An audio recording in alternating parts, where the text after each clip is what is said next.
তাহলে এটা নেন, কেমন লাগলো? এটা ভালো লাগছে। দোয়া করবেন না? ইনশাআল্লাহ দোয়া না করি মানে সিদ্ধ তো টাকা দিলেন, আসেন তো টাকা দেন, এটা আসলে বাস্তবিক।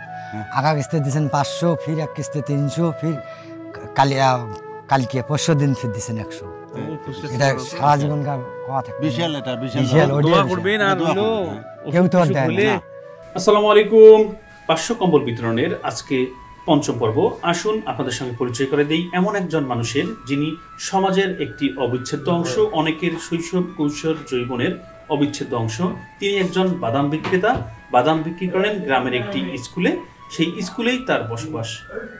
তিনি এখন ব্যবসায় নাজেহাল অবস্থার কারণে খুব মানবেতরভাবে জীবনযাপন করছেন। কম্বল বিতরণ করতে এসে আমরা তার সঙ্গে দেখা পেলাম এবং চলুন তার সঙ্গে কথা বলি।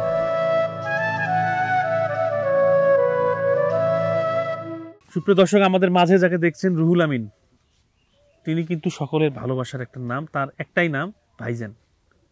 তোমাকে কি বাদাম ভাই দেখাইছি? ভাইজান ভাইজান ভাইজান। হ্যাঁ, এলাকার সবাই তাকে ভাইজান নামেই চেনে।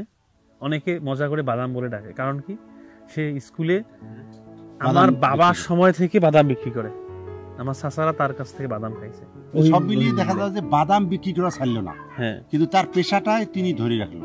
যে আসলে যে তার যে বাদাম বিক্রি করার যে একটা যে চাহিদা, সে এটা কিন্তু পেশা না, নেশা হয়ে গেছে। তো কিন্তু এখন তার সংসার চলতেছে না, অত মানে খুবই নাজেহাল অবস্থা। তো শীতার্তদের মাঝে আমরা যখন কম্বল দিতে আসলাম, তখন দেখলাম এই ভাইজানকে। আমরা তার মধ্যে আমাদের এই ভালোবাসাটা পৌঁছাই দিচ্ছি। আশা করি এই ভালোবাসাটা তাকে শীতে উষ্ণ রাখবে। আমরা ছেলে মেয়ে কয়জন? বেডি দুইটা। বেডি বিয়ে দিছেন? বেডি দুইটা বিয়ে দিছি। বেড়াও বিয়ে হয়েছে? বেড়া তখন ইন্টার পাস করছে না কি করছে? না, ফার্স্ট ডিভিশন পাস করছে, মেট্রিক পরীক্ষা পাস করছে, তাতে বিয়ে হচ্ছে। বাচ্চা বেটি ফির।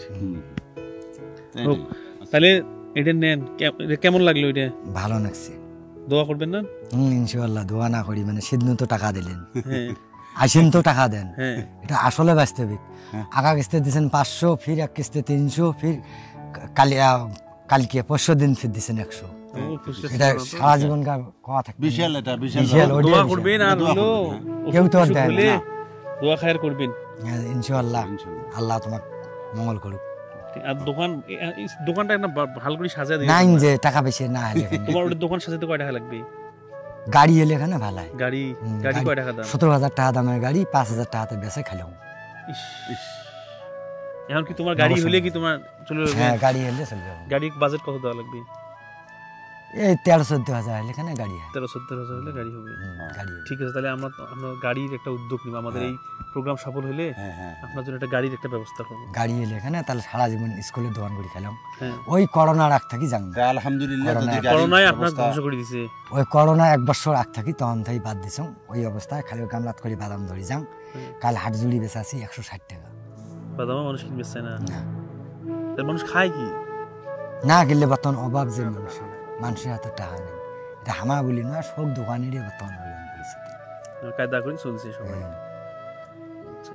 আপনার যে গাড়িটা হলে উনি একটা সুন্দরভাবে জীবিকাটা চালাতে পারবে। তবে একটাই কথা, সেটা হচ্ছে উনি আলহামদুলিল্লাহ বলছে যে গাড়িটার যে কথাটা ঠিক আছে। আমরা আপনার যে গাড়ির ব্যাপারটা, এটা আমরা কালেকশনে ট্রাই করব, যতটুকু আসে আমরা সেইভাবে চেষ্টা করব। তাহলে বাজেট কত লাগবে?